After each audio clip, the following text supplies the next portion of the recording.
I drew Alice in Wonderland for 5 years and why it's my favorite story. Hello, you lovely people. So here's a little something about me. I am pretty much obsessed with Alice in Wonderland. It's been my favorite fairy tale-esque story since I was small. I love the original books to pieces. I love the Wonderland aesthetic. I love the various film adaptations and other media that is clearly inspired by it. And of course, it is one of my favorite motifs to draw. So I thought I might as well make a video where I gush about the various Wonderland media that I came to love and combine it with a personal challenge I've been doing over the years. Let's head down the rabbit hole together, shall we? Inspiration from drawing with waffles. The moment I discovered the artist Drawing with Waffles, who is an amazing artist, you should totally check them out, one of her first video series I fell in love with was Draw This Again Challenge, where she redraws the same picture of Rapunzel every year to check out her art progress. So, like all great artists do, I took that challenge and co-opted it for myself. You did this? Nah, I did this. And the character that I chose to do this challenge with first, way back in 2017, was Alice. So this year marks the 6th time I've redrawn my girl. Comparisons to the last years. Here are the drawings from 5 years of doing this challenge. It's always a bit strange to look at my previous drawings again after a whole year. Strange and fascinating. I make it a rule to intentionally not look at these to have a clean slate for the new picture. I only draw from what I can vaguely remember the picture looking like. So the composition roughly stays the same, since it is a simple motif, but the details always change, like slight variations on the pose, the placement of the hand, the dress, and the expression. The differences in all of these are already staggering. It feels simultaneously really good and deeply depressing, because from this bunch, I think the best is actually the 2018 Alice. So, the second Alice I drew. I don't think I like the thought that my peak was 4 freaking years ago, and after that it's just gone downhill. Happy thoughts, happy thoughts. I'll be going into more details about what changed, what stayed the same, what improved, and what I do still need to work on later in the video when I can compare it to my newest drawing. So, while I make my New Year's Alice, let's see how it turns out while I talk some more about my favorite story. Analyzing Alice.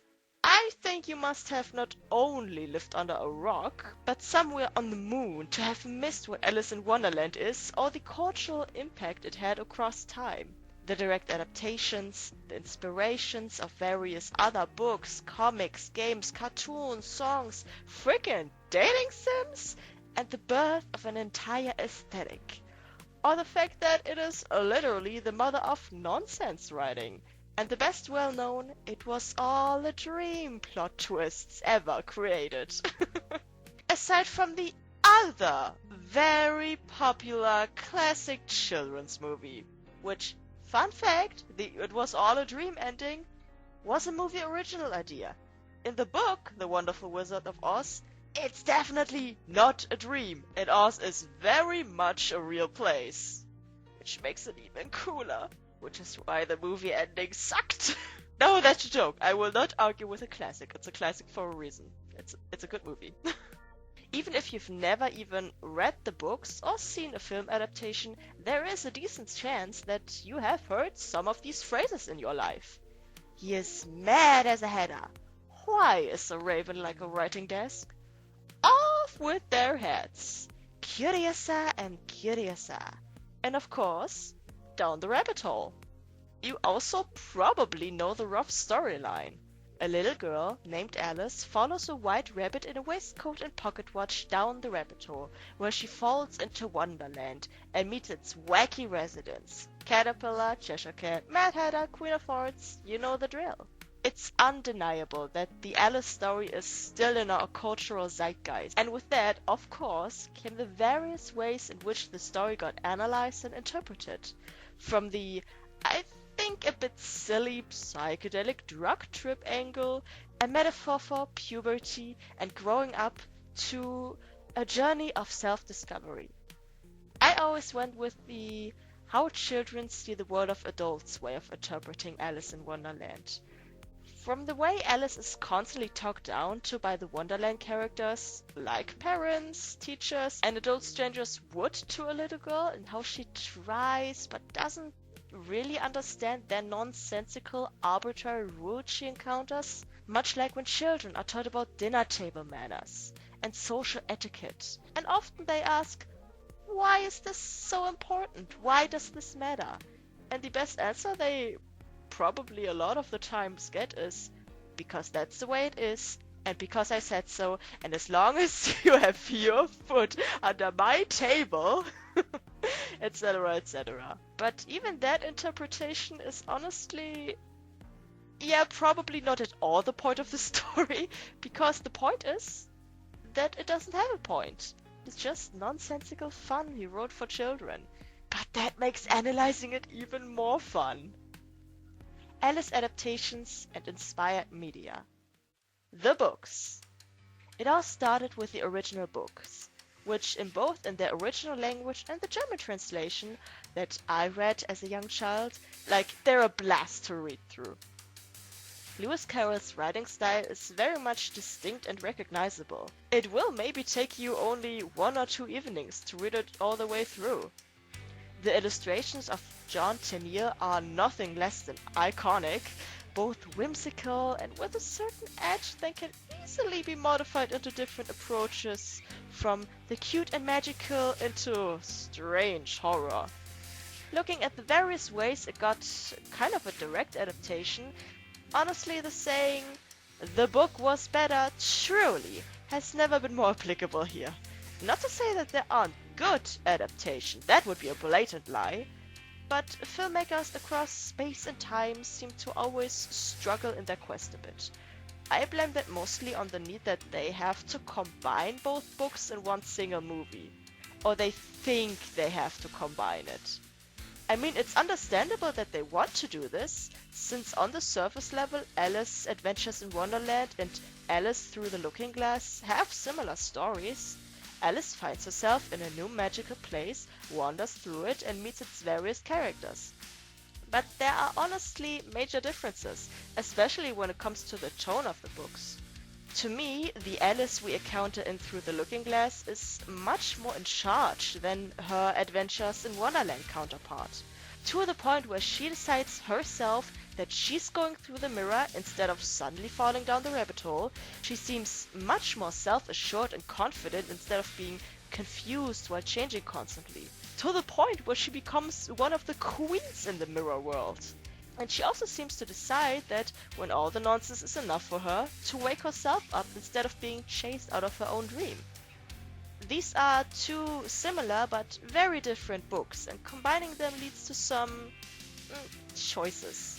Like how filmmakers love to combine the Queen of Hearts and the Red Queen into one and the same character. They want to follow the Alice Adventures in Wonderland story while borrowing lots of characters from Through the Looking Glass, like Tweedledee and Tweedledum, the Walrus and the Carpenter, the Jabberwocky and the Flowers, while others are a lot of the time left out entirely in some adaptations, like the chess pieces, the paperman and the goat, the sheep, the lion and the unicorn.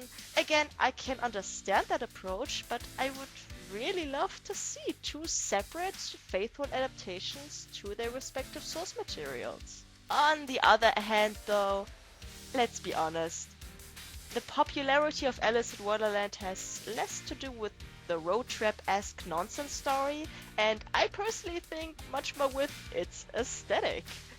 Alice is its characters, the tea parties, the painting white roses red, the playing cards, the chess pieces. Alice is her distinct dress, the striped socks and the bow on her head. That actually became part of her design in Through the Looking Glass and not Adventures in Wonderland, but... And that's of course a huge part why I love it, no shame. It's also why the source material is so variable.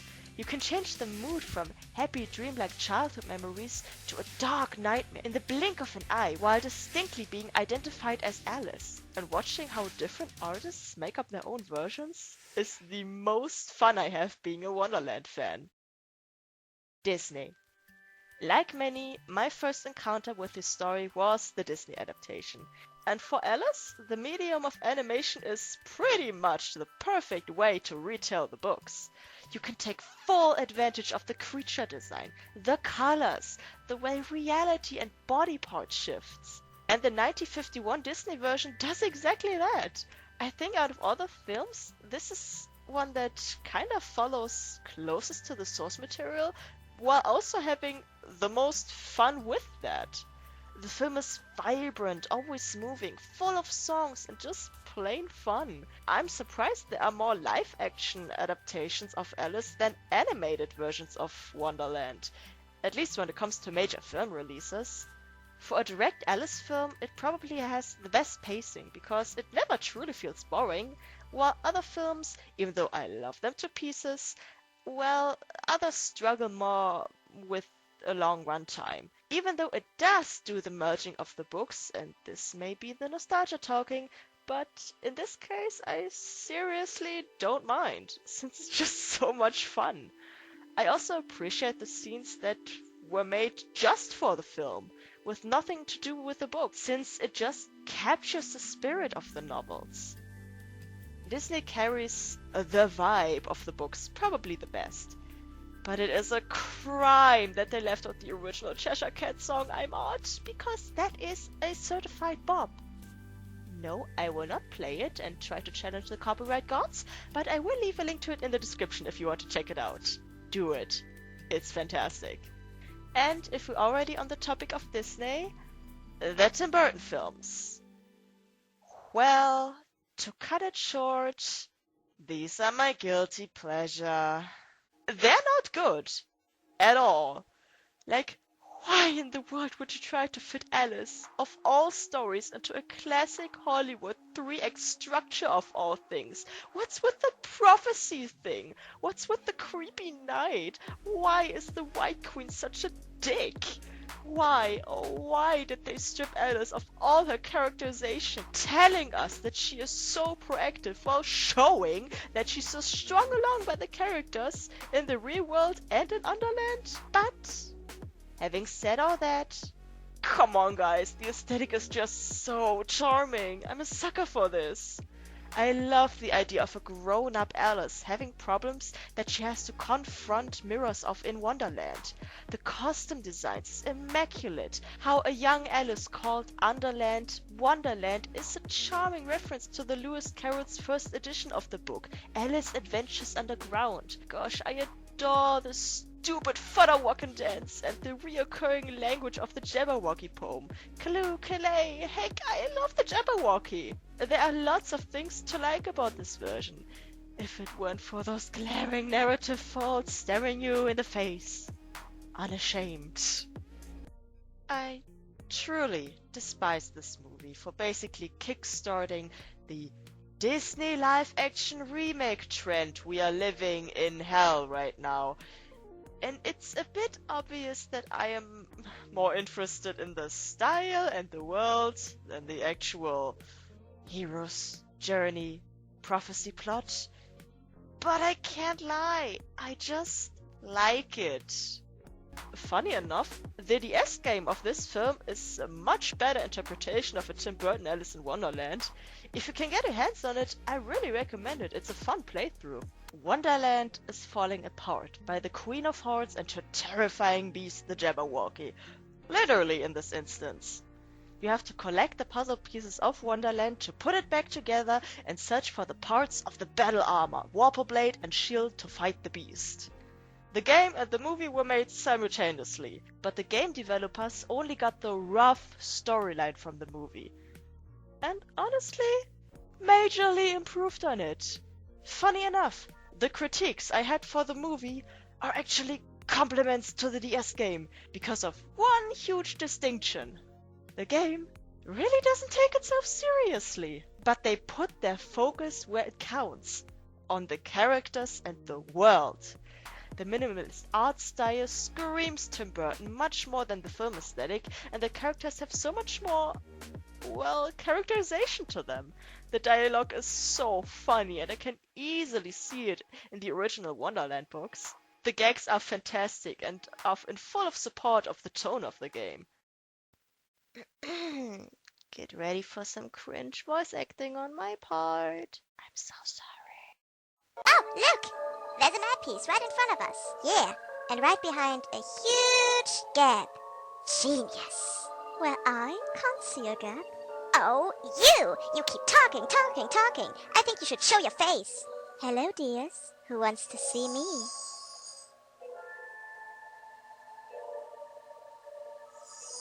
Ta-da! Here I am. Cat, it's you. You've been laughing at us all this time. I've been trying to help you. Meow? Oh God, kill me. Oh, where is Holly when you need her? Holly, help! I need your angel voice. We're looking for Hatter. Have you seen him? Not for a long time. It's like he vanished. But people don't just vanish. I do. Yeah, again, I'm so sorry. Oh God, no. Ah! They actually make fun of the stupid prophecy idea because you really get the feeling in the game that the Alice that stumbled into Wonderland truly is just a random Alice. There is no huge revelation that she is the same kid that fell into Wonderland. Thank God for that. And when the Wonderland characters force her into the hero role, she fails miserably. Heck, she isn't even a playable character. The whole game is constructed around the fact that Alice is helpless in this dangerous world and you have to take care of her. It's a giant escort mission. And it's accumulating into the finale boss battle where she is literally just flung around while we have to do the work of defeating the Jabberwocky. And she only by accident lays the final blow on it. Okay, do I like that the only female character besides the Queen has absolutely no agency as an adaptation of one of the most iconic female protagonists in children's literature? No, I don't like that. But since this is kind of the idea that the developers got stuck with because of the movie, and the entire point of the DS Alice story is prophecies are bullshit and the characters have to save their land on their fucking own, yeah, I think I'll give it a pass. Also, even though Alice has no choice in the matter, her attitude throughout the whole ordeal is everything. This little noodle really tries her best. It would have been so easy to make Alice absolutely annoying, because escort missions are notoriously annoying. But in this case, it actually does what an escort mission should do. It makes me want to protect this little worm with all my heart. She never lags far behind, the obstacles we have to help her climb over are not constantly slowing us down, and how can you say no to that little face? Oh, look at her go! Also, you really get the feeling in the dialogue that every character kind of thinks that the prophecy is stupid, and they just make it up as they go. So yeah, this game, 10 out of 10, couldn't complain. I think I played this to completion over 5 times already. I think it's great. Alice in Wonderland, the 1999 made-for-TV movie. If I declare that the 1951 Disney version is probably the best adaptation to me, nostalgia or not, then this 1999 version is my favorite film adaptation. Like its predecessors before, this film also attempts to combine the two books into one, except we see so much more from both the first book and its sequel than the Disney version, for example, like the Duchess and the Cook, the Knight, Old Father William, the fish and the frog servants, they're all here. For the Duchess, an invitation from the Queen to play croquet. From the Queen, an invitation for the Duchess to play croquet. An invitation to play croquet from the Queen for the Duchess. I've got the gist. You sure? Yes, it's an invitation from the Queen for the Duchess to play croquet. I wouldn't put it quite like that, but I have to do, I suppose. The set design is impressive, especially for a made-for-TV film, as well as the casting, and they play their characters wonderfully, and it's a delight to watch them. What day of the month is it? The 4th. Aha! 2 days wrong. I told you not to use butter.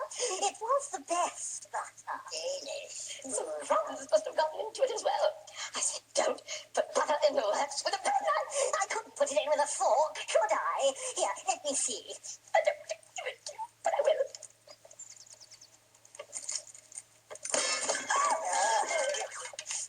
I don't understand it. It was the best butter. Danish. The mixture of puppetry, practical effects and CGI, it really gives such charming quality. The soundtrack and the small musical numbers are also quite good and memorable. I am still humming Auntie's Wooden Leg when I don't know, I'm cooking or something. Something that always happens with the film adaptation is that filmmakers try to give sense to the nonsense and turn Alice into a story with a moral at the end. With the Disney version, it's a bit of a be careful what you wish for tale, where Alice learns to actually take her own advice instead of being too curious for her own good. Well, if the creators must have a moral at the end, I think the 1999 version is the best of the bunch. This Alice at the beginning of the story has incredible stage fright, since her mother expects her to sing Cherry Ripe in front of her family guests. So she tries to run away from her problems straight into Wonderland. Until the very end, she wants to stay there. You look worried. You're too young to worry. Look at me. I don't worry. Well, I was thinking about the things I have to do when I go home. You're going home. I don't want to, but perhaps I should. Just be brave and always get back on your horse. The scenes with the knight, the mad tea party, and especially the mock turtle have this adorable air around them. They give us a feeling of an elderly family member trying to give advice to their grandchild, and it's incredibly tender and sweet. So you like performing then? No, I hate it. Oh, you mustn't. It's such fun. You have to stand up. Oh, you are standing up.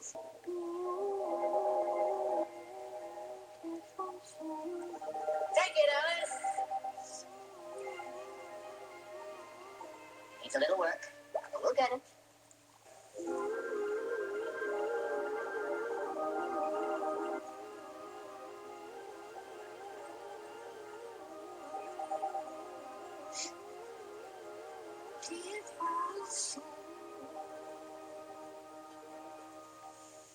And now, my dear, I think you're ready to find your way. In fact, all of the Wonderland characters are, while kooky and eccentric, very kind to the young girl and have a warmth around them, very much encouraging Alice to be more confident till she learns to face her fears. What's the matter, Alice? I don't like being called up here like this. I should like it if it happened to me. Yes, most people like being the center of attention. Now, what do you know about this business with the tarts? Nothing whatsoever. You lost your last chance of staying here. It's back to the real world for you, young lady. I don't care. All the tarts are here, so how could the prisoner have stolen them? There is no crime. Alice, don't you care what people think? Not when I'm right. Are you so confident, young lady? Yes, I am. Yes, I am confident. Then you don't need us anymore. In fact, all the actors that played the Wonderland characters turn out to be the guests that Alice was meant to sing in front of. So all of the performances, the poems, the musical ditties in Wonderland were not only there for pure fun, but they had narrative purpose to familiarize Alice with the singing, showing her how fun it can be to express herself to other people. Which she does, in the moment where she performs the lobster quadrille, The song of the mock turtle instead of cherry ripe brings the brightest smile to my face. Now our daughter Alice is going to sing for us.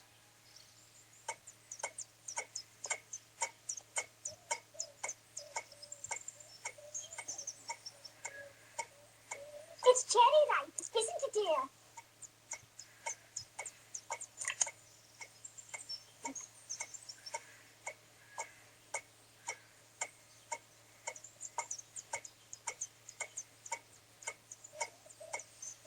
No. I've got a better one. Will you walk a little faster, said a whiting to a stay. Are you sure, dear? Yes, I'm sure. Will you walk a little faster, said a whiting to a snow. There's a porpoise close behind us and he's treading on my toe. See how eagerly the lobster and the turtles all at once. They are waiting on the shingle. Will you come and join the dance? Will you, won't you join the dance? Will you, won't you join the dance? Will you, won't you join the dance?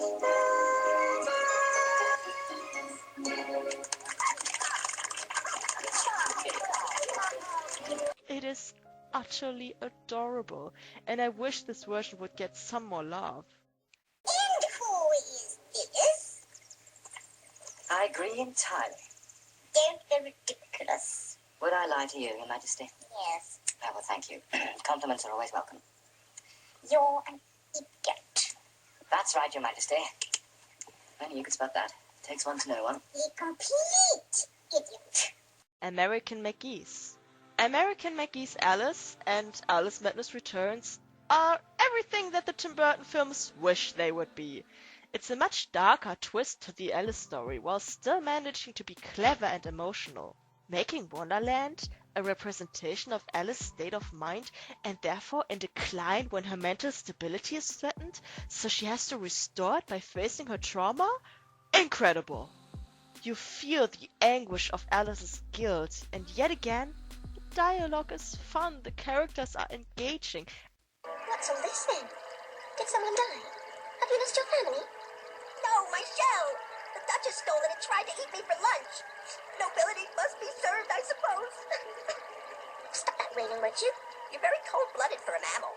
I was almost soup. Tragic, I'm sure, but I'm a bit pressed for time. Have you seen a rabbit? And the gameplay, especially in the second game, is a blast. The game really took the words "curiouser and curiouser" by heart, because exploring every corner of Wonderland never ever feels like a chore. I spent hours just jumping around looking for every secret I could find, never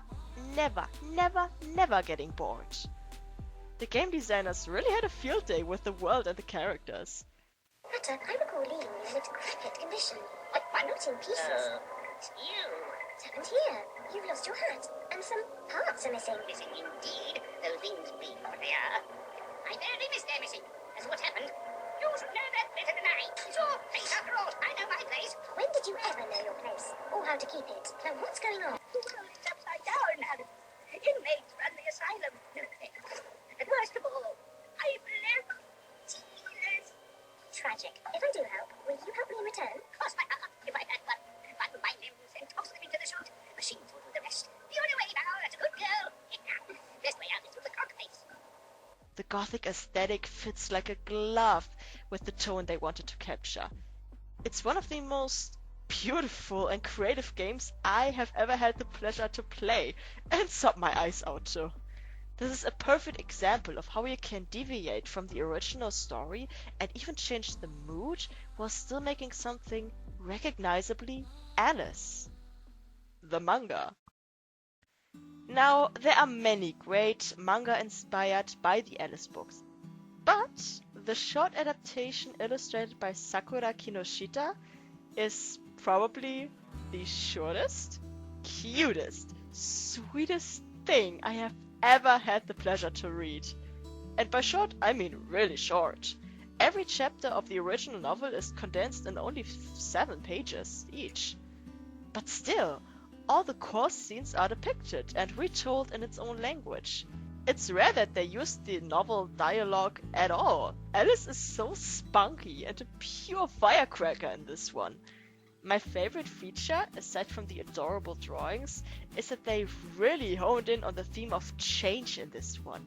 In the first book, Alice is deeply concerned that she sometimes doesn't know who she is anymore, since the pastries of Wonderland have been messing with her size a lot and she can't remember poems like she used to. They made this change in the manga much more apparent. In every chapter, Alice has a new outfit on.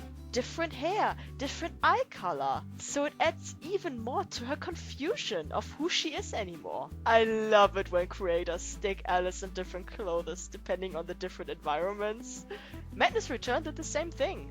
If you've seen my Wonderland animation, this was my inspiration on changing the color of Alice's dress and her hairstyle throughout the video. Alice in Musicland. Alice and musical go hand in hand to me, and the best versions, in my opinion, understand that to a T. The Disney one and the 1999 one. With the dreamlike logic of Wonderland, it's not hard to suspend your disbelief in the direction of, yeah, of course everybody is singing now. The Vocaloid makers have made a few great Alice-inspired songs, like Alice in Dreamland and Alice Human Sacrifice, but the best of the bunch for me is undoubtedly Alice in Musicland. A whopping 10 whole minutes of sheer musical madness. This line from the second song is a perfect example of what I'm talking about. And of course, since copyright kicked right in this part, I can't really let you listen to this very cute music, so I'm going to just say the lines I'm referring to because I'm not subjecting you to my singing. You're welcome. If you have something to say it next time. Then tell me one thing, even though you're running around like that. Why are you still singing so cheerfully? It's Musicland. Musicland? It's Musicland, a Wonderland. It's because this is Musicland.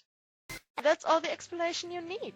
Using Alice in Wonderland to make a little story about how different music and art makes people feel and brings them together. Yep, that is a total thumbs up in my book. Ever After High. Okay, Ever After High could be its own full-blown video, because this corporate cash grab to sell more dolls is one of the best things I have ever seen. Seriously. Ever After High is a sister line of Monster High, where the children of fairy tale characters are going to school with each other and are forced to make a vow to repeat their parents' stories. Otherwise, they will disappear and their worlds would be destroyed. But of course, there are many students who don't want to relive their parents' fairy tale, because it would bind them to a life full of misery. Paths as their fairy tale parents. They better do, or else. I'm sorry, who's telling this story? If you don't... Will you two stop fighting? Peas and crackers. Who are you talking to? I'm the narrators. Oh, you can't hear them, Raven. Only I can. Okay. Can I talk now? It's just, I'm sick of everyone thinking I'm so evil because my mom was. It's not fair! Now, if that's not a great starting point, I don't know what is. And Descendants can suck it! I'm kidding. I have such a soft spot for Descendants, and I really don't hate it. Also, what you gotta do is a certified Bob will be played all day long in this household. No discussions! The reason why I got into the show originally are, who would have thought, the Wonderlandians. Madeline Hatter, daughter of the Mad Hatter, Kitty Cheshire, daughter of the Cheshire Cat, Lizzie Hearts, daughter of the Queen of Hearts, Bunny Blanc, daughter of the White Rabbit, and Alistair Wonderland, son of Alice. First off, look at these designs and tell me with a straight face that this is not the best thing ever after. And don't even get me started on the beauty that is the dolls. I could look at them all day long. Since the goal of Ever After High is not a retelling of the original Alice books, it focuses much more on the characters themselves, how they deal with the expectations that are set for them, how some do want to follow their destiny, but still do things their own way. The Wonderland characters beat to their own drum, apart from the other fairy tale characters, since they have their own logic. Wonderland logic. We even get to see Wonderland in one of the series specials, Way to Wonderland, and get a look at how it's operating. The backgrounds are beautiful. Their own school system is bonkers. If it comes to Wonderland-inspired media, this is all I could ever ask for. It's creative, it's true to the original, but still doing its own things. It's perfect. Special mentions. Now for some special mentions where I don't have a whole lot to say about, but these are still amazing depictions of Wonderland and its vibes. Again, songs and Wonderland go hand in hand. And these Alice in Wonderland inspired songs are certified bops. The album Almost Alice that was made for the Tim Burton movie, it's fantastic. A few particular favorites of mine are Her Name is Alice by Shinedown, Painting Flowers by All Time Low, and Alice by Avril Lavigne. Outside of this album, Mad Hatter by Melanie Martinez and Wonderland by Caravan Pace. Oh, God, they're great. They both have this wonderfully creepy music box sound in there that just gets you in the mood to just get lost in your head late at night with a cracked open energy in your hand. Or maybe that's just a me-specific thing. Whatever. But the rhythm, oh my gosh, it's still so catchy for both of these songs. Amazingly done. And last, but certainly not least, White Rabbit by Trixie Mattel. Oh my gosh, this queen is giving me everything I need and more. I would have never thought that any song by Miss Trixie could ever topple Malibu for me. But lo and behold, here it is, and it's beautiful, and the music video is an absolute treat. I love that she uses the white rabbit who always runs away and needs to be chased as a metaphor for an unobtainable love, and all the other Wonderlandian references throughout. Stunning, gorgeous. I mean, she is the moment. Come on now. All of them are in my Spotify playlist all year round. Alice is dead. Since Flash's death on January the 13th, 2021, R.I.P. A truly cursed day. I've lost basically my whole internet childhood. And one of those ingrained memories is of a Flash point-and-click adventure game called Alice is Dead. I am furious that this gem is lost media now. It's a whole murder mystery campaign with a song that is just burned in my brain. The drawings are beautiful and the puzzles were so engaging, which is why I am so glad, even though Flash is dead as Alice, I and all of you wonderful people still have a chance of playing it. Oh yeah, they are remaking it and the new version will be available on Steam. I still can't believe it. At the time of recording, I still have no idea when the full game will be released, but you can already download the demo version, which I have not done because I know if I do that, I will make the wait even harder for me. I'm so excited to step into this world again. The 1983 anime is such a nostalgia trip. If you ever want to immerse yourself in the chaos of Wonderland, this 52 episode long series might be right up your alley. I adore this Alice with all my heart, because we really get the feeling that Alice is just playing in her fantasy. Like, they really lean into the fact that this is all in this little girl's head, which makes absolute total sense with the way she's acting throughout the series. Because this is in her head. None of this is weird to her. She believes it totally to be a real world. I mean, maybe it was a real world. I don't know. This is just my interpretation. Anyway. Now look here, everybody. Yes, immediately, as of this very moment, in fact. I wonder why he's in such a dreadful hurry. If time stood still, he ought to have plenty of it. Though of course, there might be less time now than ever. That's something that hadn't occurred to me. Are you coming with us or are you staying here? There's no hurry. Time stood still. There's plenty of it. On the contrary, it hasn't stood still, it's flying. This Alice is the first Alice I've ever seen that is not at all any way confused by Wonderland when she wanders through it. Of course, at the beginning she has to learn a few new rules of this new world, but because it's a series and she spends so much time in Wonderland, she is so confident while having her adventures. But even in the first episode, honestly, her first reaction after, well, this is a very huge talking bunny, is immediately discussing the concept of time with it and not following him because, well, a rabbit in a waistcoat seems kinda weird, but because she finds out that this is the uncle of her new pet bunny, Benny, who, mind you, is also talking to her, and she doesn't question it at all. Really, when you think about it, any other version of Alice that I can think of is at least a little bit startled when she sees a bunny in a waistcoat. But this Alice, when her pet bunny is talking to her, yeah, no, of course that makes sense. Why wouldn't it?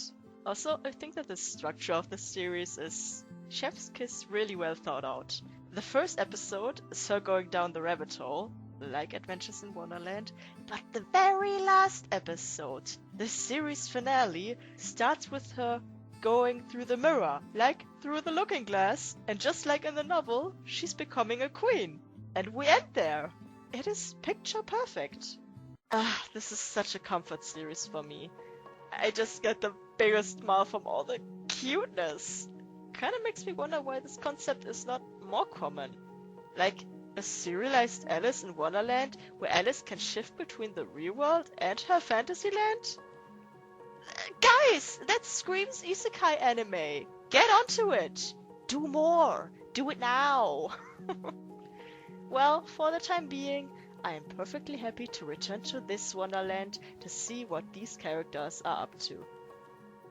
Speaking of anime, they really like to take characters from random, not Alice-related series and making a Wonderland special.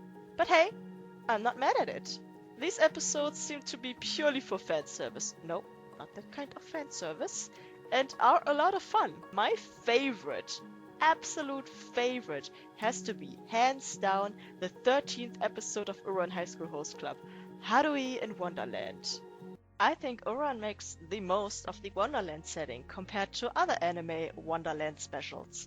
In Black Butler, for example, the only theme that ties the character of Ciel to the theming of Alice is that both have a bit of a loss of identity in Wonderland because they are literally lost in a world that they don't understand, especially with Ciel's loss of his family and being thrust into the adult world because of it. Which I do like, mind you, it is definitely not bad, and Uran does a similar thing, but it is just a bit more precise with its theming. At the halfway point of the series, the episode basically functions like a recap, only with a Wonderland twist. But not only that, it gives us a closer look into Harui's mind and complicated feelings of losing their mother. Harui is thrust into the world of the extra-privileged elite, with rules and characters just as zany as the Wonderland people. Honestly, when it comes to the shenanigans of the host club in regular episodes, the Alice craziness and visual splendor isn't really that far off. The host club members are perfectly fitted for their Wonderland roles, and Harui is such a fun deadpan version of the Alice character. Excuse me. No room. Yeah. No room left. Sorry. Huh? There's no room. I got it. Hey, you don't just brush us off like that! We were only kidding. There's plenty of room left. See? Can I ask you guys a question about this place? Your hair's pretty long, huh? What? That's actually a rather good look for you. Be that as it may, you'll still have to wear it much shorter in the future, you know. And why exactly do you even care about my hair? I love that they use the ultimate whimsical child fantasy of Wonderland not only to illustrate that, but making a specific point of enjoying your youth and having fun. Haori was forced due to their mother's death and father's night working hours to take care of herself most of the time, and missing a bit out on her childhood. We can infer that Haori was going to keep working on her goal and spend all their school years studying, had they not stumbled into the host club. Again, this theme of being thrust into the adult world a bit too early is there in the Black Butler special, but in Oran it's a specific theme and spelled out in the episode. The ultimate way to use the Wonderland setting was to use the courtroom scene at the end. Haruhi's goal is to become a lawyer, like her mother, and now they have to defend the Duchess Renge in court for the crime of not being there for her kid. And the accusers, the king and the queen, turn out to be her parents. Really, the way Haori passionately defends working parenthood, fully understanding why her childhood was the way it had to be, despite being scarred by that, and the parents being the accusers because they have guilt over that, and that they want Haori's school life to be the fun childhood she never had, with the wonderful friends they made, and the ending of Haori waking up before they can hug their mom. Gosh, it is tugging on my heartstrings. And hey, if we're still on the topic of anime and manga, gotta give a shout out to my beloved Pandora Hearts. These type of Wonderland media are kind of purely visually related, with a complete original story, but it's so entrenched in the aesthetic with the character designs, the names. It's so much fun to speculate and theorize how it's connected to the Lewis Carroll novels. それに、お前も俺の敵ってわけじゃないんだよ。さっきも俺のことを助けてくれた。ありがとうな。神経がつぶといのか。いや、ただのバカか。納得するわ。アリス。それが本当の名だ。クロウサギとかビーラビットとかは周りが勝手につけたものだ。お前には特別にその名で呼ぶことを許可してやろう。アリス。なんだかとても懐かしく感じる。Even without the Wonderland aspect, Pandora Hearts is a lot of fun, and I can only recommend it to you if you have an interest in action and mystery manga. A trend I noticed in Wonderland movies, especially after the first Disney adaptation, is that they kinda go into two extremes. They either lean into the childlike fairy tale and make everything a little bit more friendly and safe compared to the books, or they head straight into the dark horror adult theming, which I think are both fine options to take. I mean, you heard me gush about my favorite adaptations, which certainly follow in that trend. It is absolutely not a bad thing to fall into, I just noticed it. I think the movie adaptation from 1903 to 1950 all tried to capture the book's just general weirdness, and especially the look of the Tennille drawings. They're kinda eerie to watch, which I love. Having said all of that, this is why I still maintain that Disney was spot on in their first adaptation with the tone. They did the magical fairy tale while not sacrificing the darker moments, and just the strangeness of these characters with their designs and facial expressions. Obviously still not as dark as the Tennille drawings, but still. When they tried to adapt Alice the first time around, before they stuck with the final version, they were actually really trying to imitate the Tennille drawings until they realized just wasn't going to work. And honestly, I can't blame them. Those things in animated form for little children, oh gosh, please no, heavens. So let's have a look at the finished piece. What changed? This year I think the name of the game is Simplicity. I think I simplified almost everything.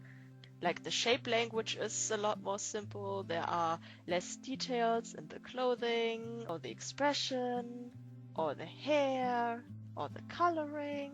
And this year I think I managed to do an actual, like, child Alice version. Besides the 2017 one, this actually looks, from all of the pictures, much more close to the original Alice's speculative age, which I think was around 7 or 8. I think the ratio of the whole picture, from like how tall the figure is to the background and where exactly Alice is positioned, is actually closest to the 2019 one of all things.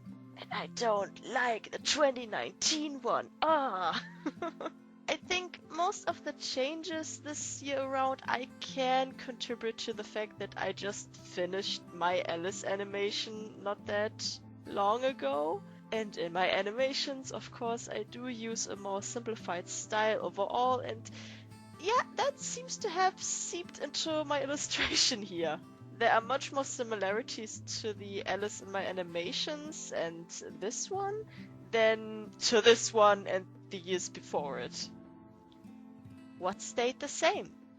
One of the first things I definitely kept around is the colored line art from 2021, as well as the head position and the way I kind of positioned the feet, funnily enough. I don't know why. From the overall posing, there is a bit of a trend that I notice in the way that they always seem to come in pairs in case of similarities. Like the 2017 and the 2018 one have the most similarities to each other, like the way their feet are positioned, for example. Oh, and the 2021 is also very much similar to the 2018 one, as well as the 2021 with the 2022 version are very much closely related in case of style and everything. The only outlier here is the 2019 one. To be honest, I don't know what happened that year. This is my absolute least favorite. I can't even say I like it at all. No, that's a lie. There are things I like about it, but it is definitely... I had better years. I'm still using more or less the same line thickness, and I'm still using my G pen, I guess. I'm also still at it again with how I do the blushing on the cheeks and the freckles. No changes there. And the way I started coloring, especially with the highlights in 2021, definitely seeped into 2022. What improved? A change that I do like is how the colors changed ever so slightly.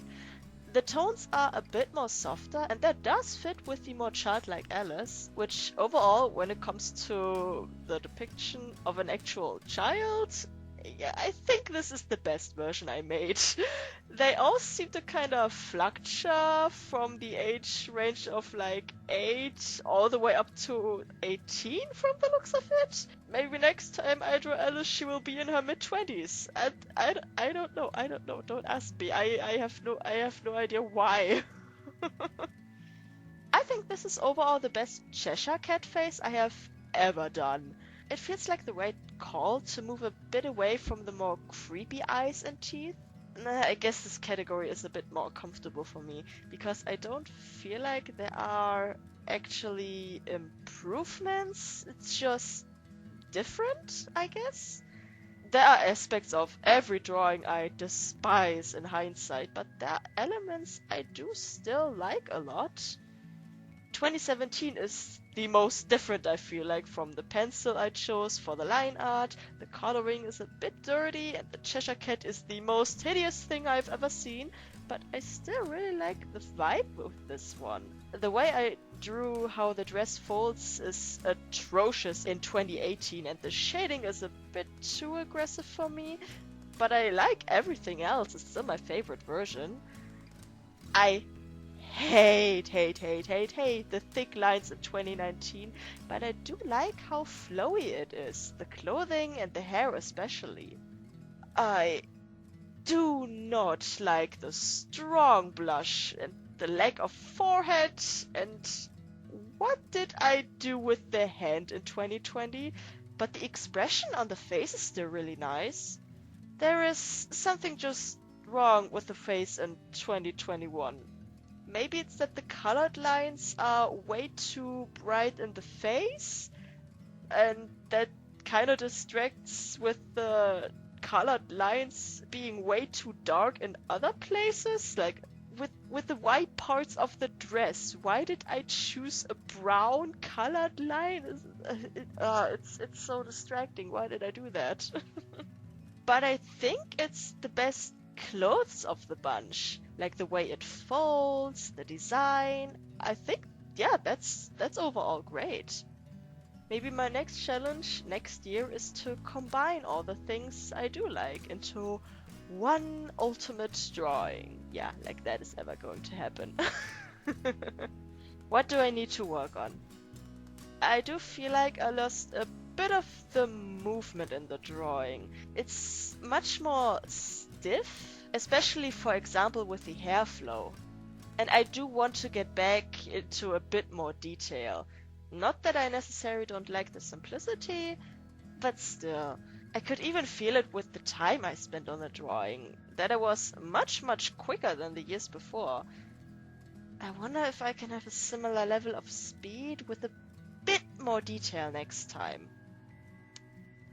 Well, let's see and find out. Conclusion. When all is said and done, I think doing this challenge every year is a great learning opportunity, even if it sometimes can be a bit depressing how you like something from years ago better than any of your current drawings. It also shows that while some things have become a genuine piece of my art style, nothing stays stagnant. Your art journey is not a diagonal line that just goes up, it's an up and down wavelength, and that makes me feel a little bit less depressed.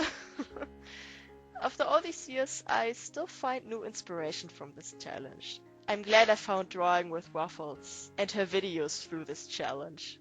And the best thing about this whole challenge thing is I have an excuse to draw one of my favorite cultural icons every year again and again. Yes! Maybe you want to get into this challenge yourself. I do recommend it. It's a ton of fun. I believe in you. Now, who could this be?